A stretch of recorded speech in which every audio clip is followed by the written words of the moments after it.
All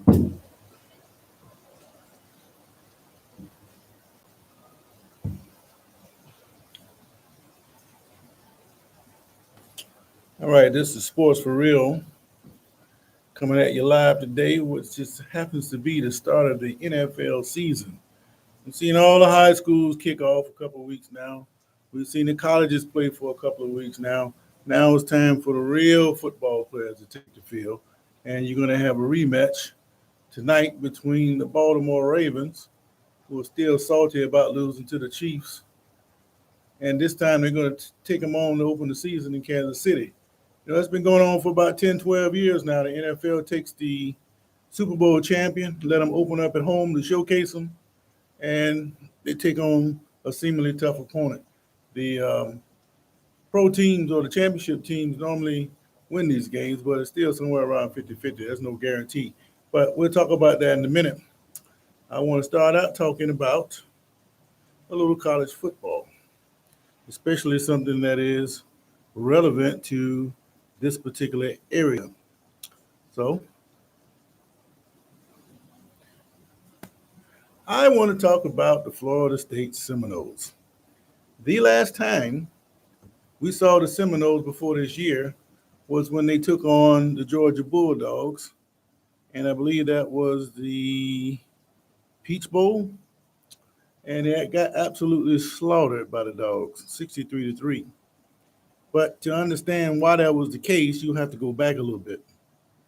Georgia, who was the two-time defending champion, they ended up getting knocked off by Alabama. And that pretty much knocked them out of the playoff run because Alabama had already had a previous loss to Texas, who is now in the SEC, but they weren't then. And because of that, in a four-team league, you can't really have a national championship if you got all the teams coming from the same spot. So had Alabama not been undefeated, or had Alabama not had that one loss, then that might have paved the way for Georgia to get into the playoffs. So that's how Georgia got to the game. Florida State, we know, got stuck in the back by the system. They lost their quarterback in the 11th game of the season, Jordan Travis. He got hurt on a season-ending injury, and he was replaced by Tate Rodemaker. Rodemaker came in and finished the game, brought him back because they were losing that game, and then he took them down to the Gators and knocked them off to get them to an undefeated season. However, after winning the ACC championship game, the NCAA deemed that Florida State just wasn't good enough or couldn't compete in the playoff level, and they would just as well have a team that was hitting on all cylinders to make it to the college playoffs. Well, depending on who you ask, that was a good move or that was a fair move. But if you're Florida State or anybody with a history of how things tend to go, then you would know that Florida State earned the right to be in those playoffs because they did everything they were supposed to do, regardless if they were 100% healthy or not. There have been plenty of teams who have gone undefeated and end up getting a major injury or a loss at the end, and then they come back and say, well, because the body of work was so big, you should still be in the playoffs. Don't normally work out too well for those kind of teams, but we've seen that happen before. So I think that Florida State should have been in the playoffs, and I think because of Georgia's record the previous two seasons, they should have been in the playoffs as well. So as it was, they both ended up in this game. Florida State, after they found out they weren't going to be going to the playoffs, a lot of guys went pro, and they said they weren't going to play in the bowl game against Georgia. And you'll find that as a customary thing now.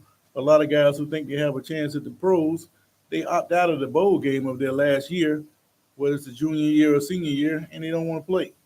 So here's Florida State coming in against high-powered Georgia, who played pretty much all of their players. They didn't lose a whole lot. And Florida State was missing a whole bunch of key people. And it looked like a high school game where you have this team over here who's got all the bullies on one side playing against all the pipsqueaks on the other side. And you saw the result. It got ugly real quick.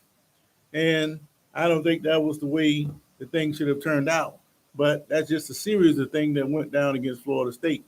But you do have the offseason, and they picked up some key transfers, mainly the quarterback from Oregon State, who used to play with Clemson, DJ Uiagalelei.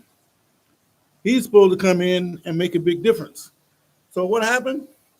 They ended up going over to Ireland, and when they got over to Ireland, it ran into Georgia Tech, and Georgia Tech knocked them off, as we well know. Well, that's not such a bad thing because they had an opportunity to win that game. DJ actually played pretty decent, but there's a lot of flaws there that popped up against Florida State. Even so, if you look back at the um, the news records of Florida State during the off season as they got prepared for what was coming, the coach made comments about all the things that he saw was wrong. We saw some of that over there in Ireland, but we really saw it when they played Boston College the other night. The defense just couldn't get off the field. And what you saw at the end was old Mike Norvell. The man he's distraught. He really don't know what to say. He's trying to figure out because they've lost 2 games they should have won. And now you got people calling for him to step aside or for him to be fired. I'm not ready to kick dirt on Florida State, but I do see a lot of similarities between this team and last year. Last year, that team could have lost 4 or 5 games, but they rallied enough to come back and win. Well, they still had that same kind of heart when they went to Ireland. DJ Ugalele took them down there and they scored. And it just so happened Georgia Tech had a little time on the clock. They got a few plays together and they kicked the game-winning field goal. That happens. So it's not like Florida State is dead, but what we saw against Boston College could have been a hangover from Ireland. But you can't use that excuse because even though everybody has tougher schedules now, it's nothing like what I showed you the other day that Florida has to go through. So I also find out that the roster for Florida State, they're paying $12 million for this team. So it's not like regular old college U anymore. This is college professional sports. You want to get paid, you're getting paid, now go out there and give me some results. These guys aren't doing it. They got a whole bunch of transfers from all over the place, and at this point, it just hasn't worked. But I do think in time, these guys can get well, and they can get well by continuing to play, and the schedule is not necessarily to the point where they cannot rebound from a slow start.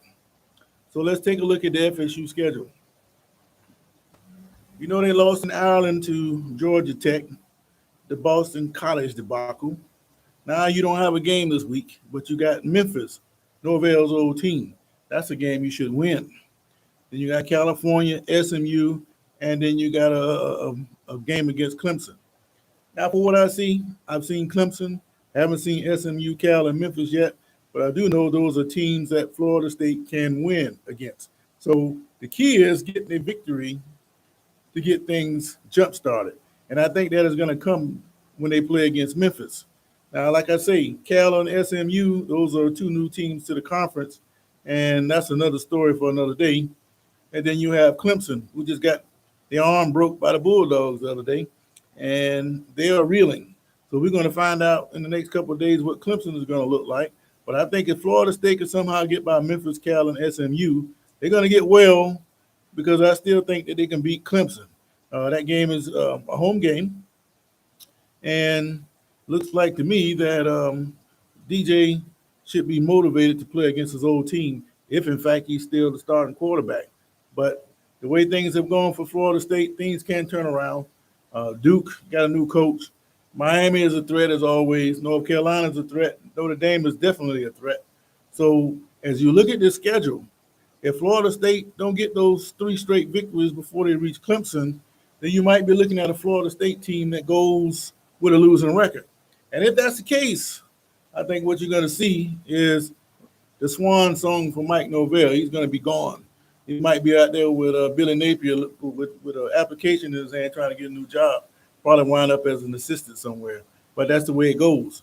You put the best shot out there, and you let the chips fall where they may. And just so happen right now, Florida just happened to be 0-2.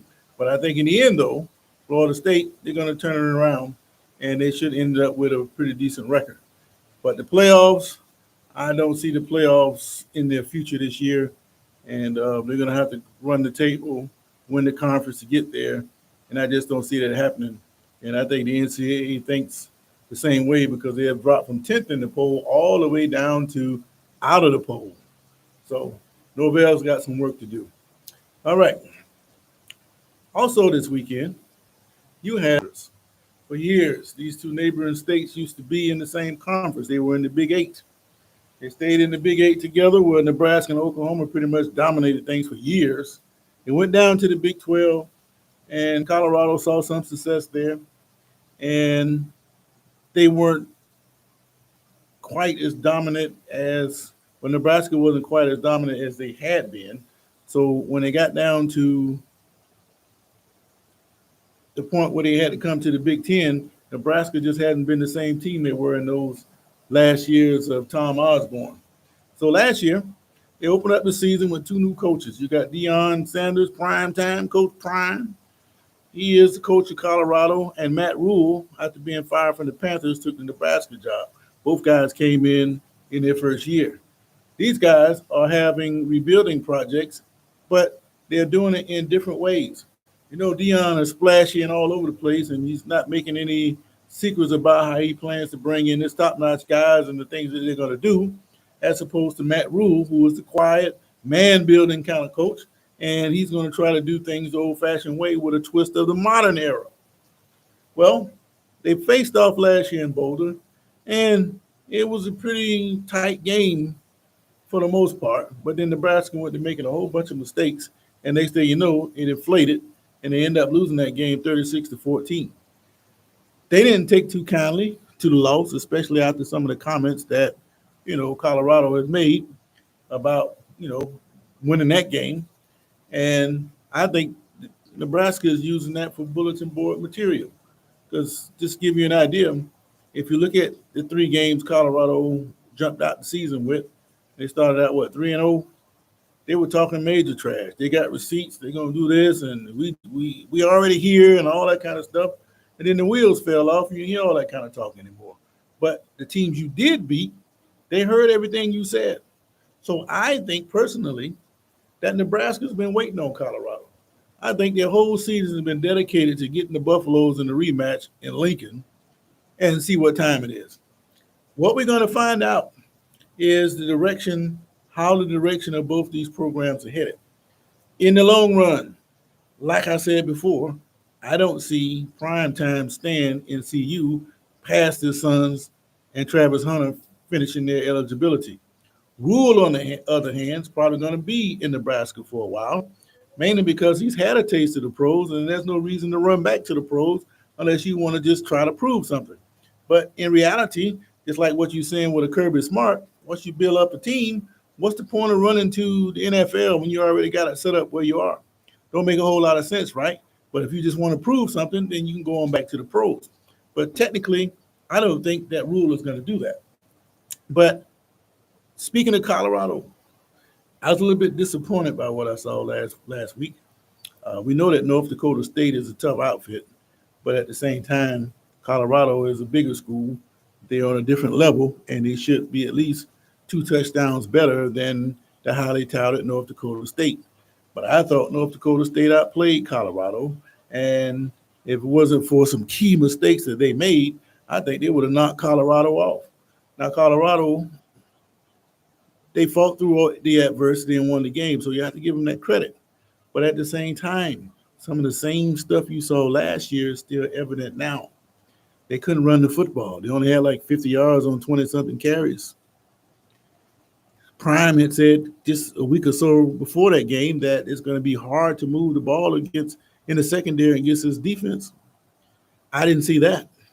North Dakota State moved the ball at will. So they need to plug up those holes and make some adjustments that they were off on last game. And if they can do that, it should be another great game. But if Nebraska fill in all those holes and don't make as many mistakes as they did last year, because they pretty much handed it over on a silver platter, if they don't do that, then we should be in for a great game. But if any one of these teams get out there and start turning the ball over, it's going to be a problem for whoever does that. So I'll be interested in seeing how this Matt Rule Bowl 2 turns out. And a lot of Nebraska fans that I talk to, they're interested in the same thing. So keep your eyes peeled on that. Finally, tonight, the long awaited return of the NFL. Last time we saw Kansas City and Baltimore, well, last time we saw Baltimore, they had home field advantage and they were hosting the Chiefs. This was their time to get them right. Well, what a lot of people don't realize is anytime that you play a football game and you put something on tape, that's there for other teams to learn for. The Ravens, they do the same thing. They're going to run the football and then they're going to pull it out, and Jackson's going to run around the side. He's going to drop back. He's going to scramble. He's going to throw a little 5, 7 yard outs. He may take a shot every now and then downfield. You know what the Ravens are going to do. Well, because what they were doing all year, they came into the playoffs. You saw what Houston had the game plan for them, but Houston just wasn't ready to beat Baltimore last year. But when Kansas City did, they did what other teams can't seem to figure out how to beat the Ravens. If you're going to beat the Ravens with a guy like Lamar Jackson, you can only do it one way. The very first thing you have to do is stop the run between the tackles, not stop Lamar Jackson from running. Because if you stop the run between the tackles, it makes it harder for Jackson to get loose. Then he has to throw the football. So let me give you an idea about what the Chiefs are going to do, or what you're going to see tonight when you see the Chiefs play against Baltimore. So if you look at this defense right here, they're going to rush 4, and you see that the ends are a little bit wide. And because they're in the shotgun, they can give you this look with a whole bunch of DBs. But once they shift down to a running formation, then the defense is going to compress. The idea is for the ends to get up the field and compress. Get up the field and compress, and then you take on a double gap responsibility in the middle here. So what they did, they stopped the run in here, and when Jackson tried to pull, you had somebody to come in and make a play. They worked that to perfection last year. And when they did that, now Baltimore has to throw the football. And when Baltimore has to throw the football, now we get to see what Mr. Jackson is going to do. I love Mr. Jackson. I like to see him run around and make plays. But at the same time, much as I do like him, there's one thing I want to see from Jackson, and that is I want to see him standing there and throw the ball when it counts the most. I have yet to see that from Lamar Jackson. And when he did try to do it last year in the playoffs, this is pretty much what you saw. The Chiefs harassed him. They beat on him.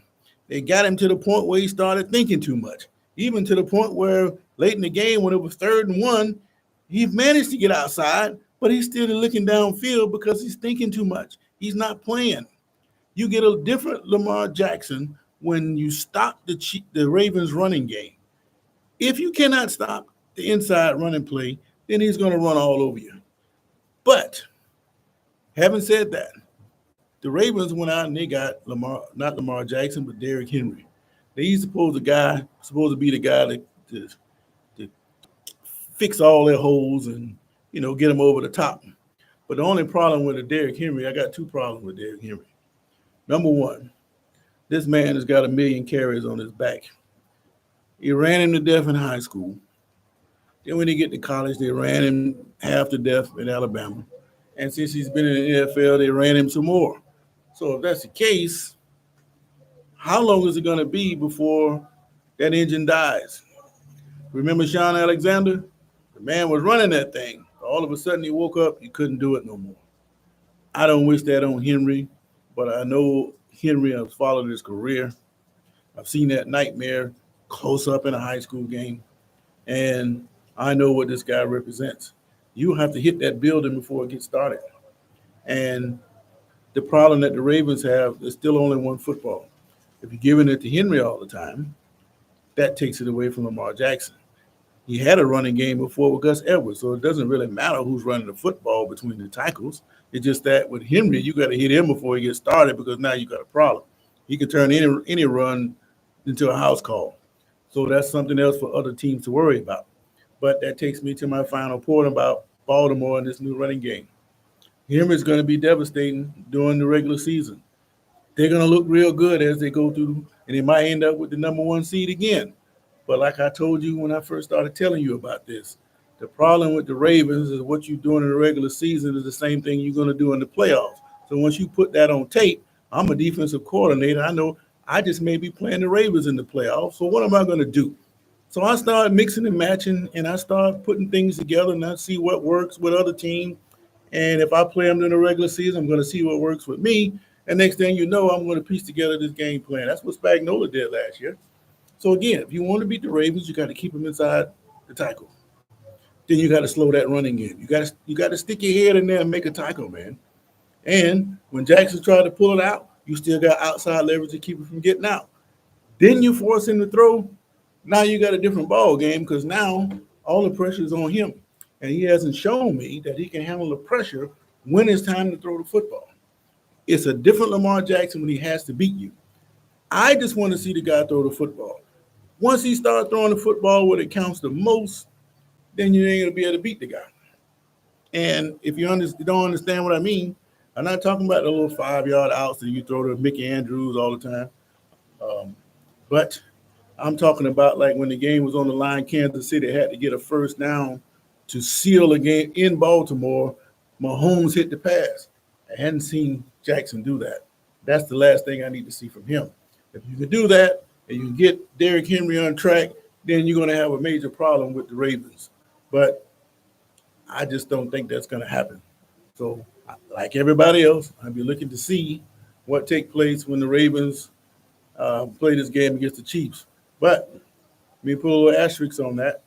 It won't matter anyway, because like I said, there's going to be adjustments to come.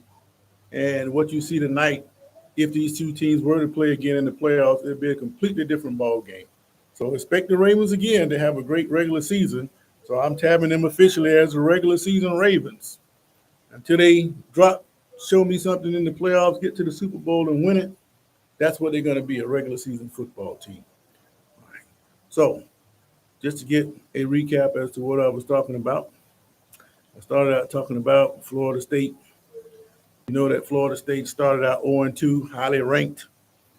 I think it was like 3 or 4 to begin the season. Then after they lost to Georgia Tech in the upset, that dropped them down to 10. Boston College made them look bad, so now they've dropped completely out of the poll. So that is not a good look for Florida State.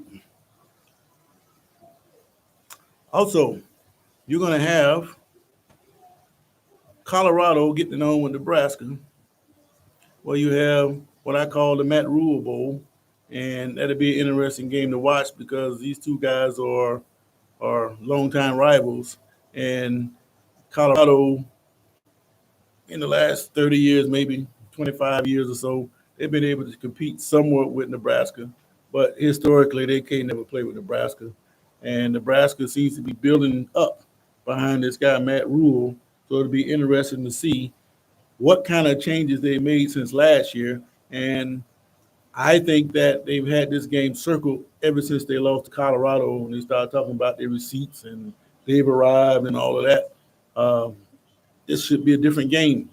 Um, Again, Nebraska turned the ball over last year, not making excuses for them. That's what get you beat. And that's why you got beat 36-14. But that score is deceiving. The game was much closer than that. So Colorado don't seem to be much improved from what they were last year. Now, I saw an asinine comment about Colorado the other day.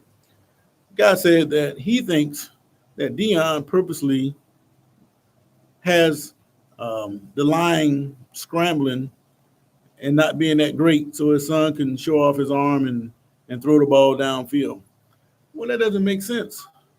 If you're trying to win a championship, why not be the best you can across the board instead of trying to showcase 1 or 2 players?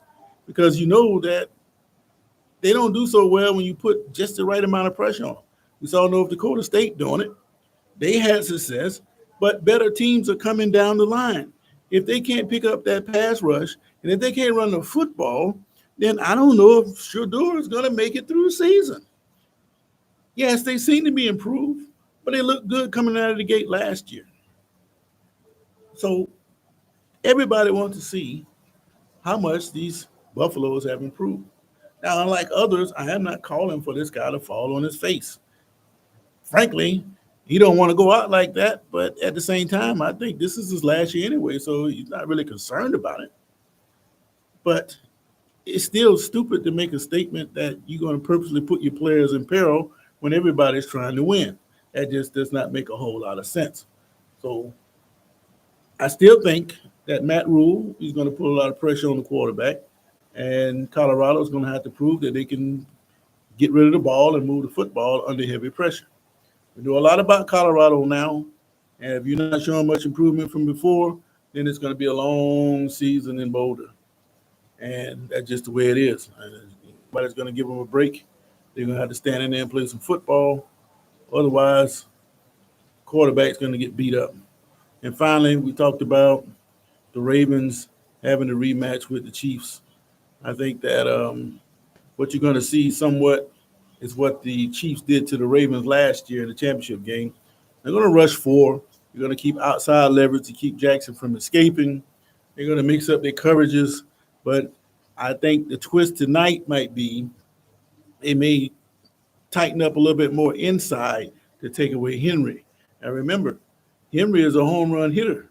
If you come down too far inside, he can bounce it. But I think what you want to do is control the middle.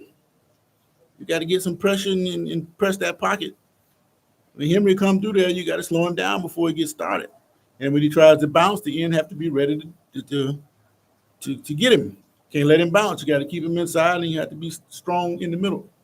If they can do that, then they should be okay tonight. So the world wants to see what Henry is going to look like when he runs the football with the Ravens. But in any case, I think the Ravens still going to have a good season because I don't think what the Chiefs may do in the playoffs against the Ravens, they're going to show it tonight. They'll show you some things. They're going to try some things, and they're going to file it away and improve it. So when they run into them again, it's going to come down to the quarterbacks who can make the throws to win the game. But tonight, you should see a glimpse of what you're going to see down the line. But the Ravens will be more successful tonight than they will be in the playoffs. So that'll be something to watch for. So that's my take. Florida State, it's raining heavy on the first coast. But, some people say it ain't just nature. That's the Seminoles crying all over the state because they just knew they were going to be back this year. I'm not throwing dirt on them like a lot of people are. But if they don't get knocked off by Memphis, it's going to be a long season in Tallahassee, just like it could be a long season in Boulder. But in any case, this whole college playoff thing is going to come down to who is the healthiest. With all these extra games, yeah, you wanted to get paid, but now you got to play all these extra games to justify all of that. There's no excuse. You got to get out there and play. You want to be a pro? This is what it's like to be in the pros. So now you have more tape to show to professional teams that that's what you aspire to be. So tonight, the Ravens and the Chiefs kick it off in Kansas City. And tomorrow you got the Eagles, I believe it's Green Bay, the Packers are playing down in Brazil. And that's another story in itself. That's a safety issue down there. And a lot of players, they don't seem to be too happy about going to Brazil to play the game. Just like they're not too happy with going to Mexico because anything can happen. Anything can happen here in the States, but when you're away from home in another country, man, anything can happen. And you don't even know what to look for or who to call. But those countries like that, they're going to have heavy police presence. And if something jumps off, it's going to be a war in the streets. But I don't think that's going to happen. I think if a player was to go outside the hotel and get caught walking up and down the street slipping, then there would be an issue. But I think what's going to happen, these guys are just going to go over there. They're going to go to practice. They're going to eat team meals in the hotel. And then when the game is over, they're going to get on the plane the next day and get out of there if they don't get out of there that night. So I don't think it's going to be any safety issues behind that. But the idea that some players say that the league is putting them in this danger just to make a few extra bucks, they don't think it's worth it. But you're on the team, play the game. I don't care if it's on a rock, on the Himalayas. It don't matter. Go play the game. So this is sports for real. Catch you on the other side.